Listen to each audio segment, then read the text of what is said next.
The Philippines, as a signatory to most of the major international human rights treaties and instruments, must live up to its commitments, in contrast to the dark era that once engulfed us. We have a government that is indeed serious about human rights. Violators of human rights will be held accountable for their actions, and the state will protect, with unflagging commitment, the rights of all its citizens.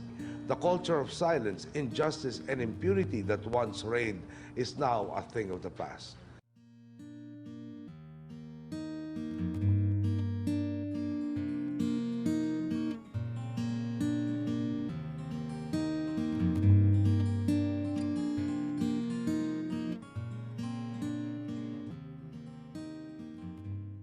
So I've just had a delegation from the Philippines talking to us about the situation, the human rights situation in that country. It's very troubling to hear the stories of how people are being detained and held over a long period of time, oftentimes to have the charges dropped. They're held on charges that are non-bail worthy charges, so they can't even get out.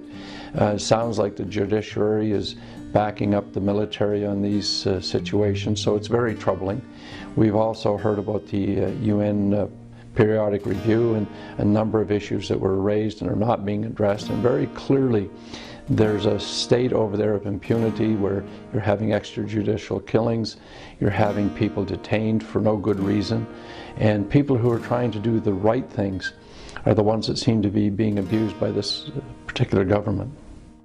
We just came out of the House of Commons Subcommittee on Human Rights meeting, and there were quite many who were there. And of course we were able to tell our stories to them. Two of us were witnesses on the human rights violations happening in the Philippines. Mary was in the Morong 43 and myself was an ex-political prisoner. Of course we told them of the tortures, the different violations happening to men.